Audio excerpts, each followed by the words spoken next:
आज प्रत्येक आईच्या काय वाटत असतं त्या आत्म्याला. मला पण वाईट वाटतं. आजही माझे दोन लहान लहान मुले.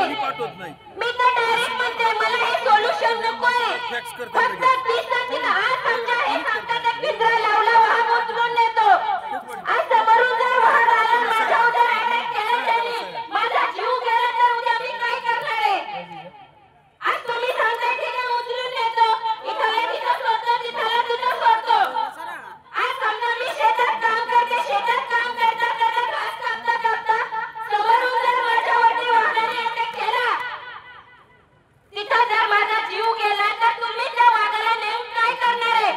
मला तर असंच वाटतं जीव गेलेल्या वाघाला मारून टाका.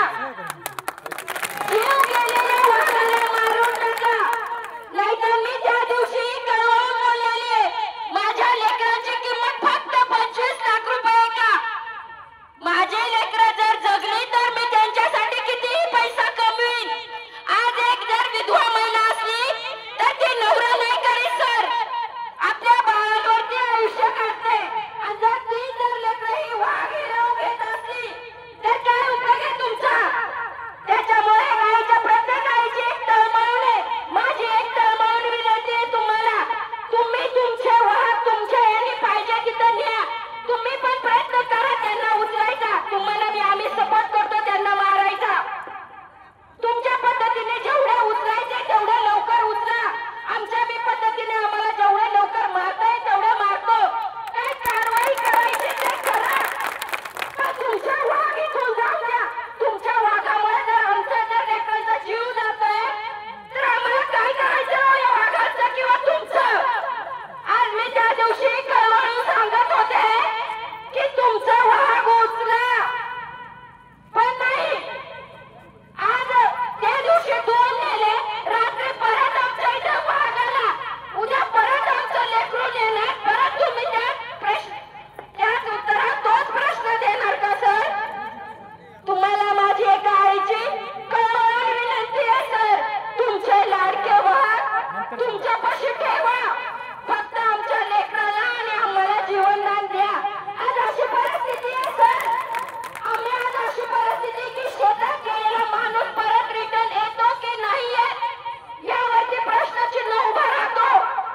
शेतात गेलेला माणूस जेव्हा घरून ओरडतो शेताचा माणूस जेव्हा आवाज देतो तेव्हा आम्ही समजतो आमचा वाहक सुखरूप आहे. आज मी प्रत्येक शेतात जाऊन खोक पिकवते सर. पण जीव मुठीत घेऊन बांधावरून पळत जाते आणि खोक पिकवते सर. त्याच्यामुळे कळकळून विनंती आहे मी वाघ मारते. मी वाघ मारते. माझ्यावर जी कारवाई करायची ती करा. उद्या मला फासावर द्या पण माझ्यामुळे तुम्हाला न्याय मिळेल.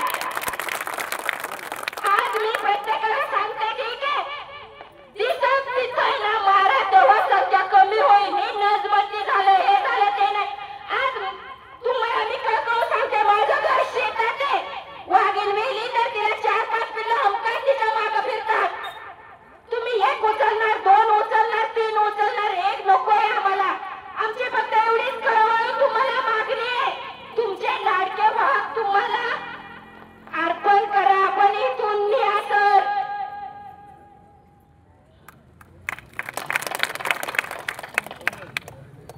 यानंतर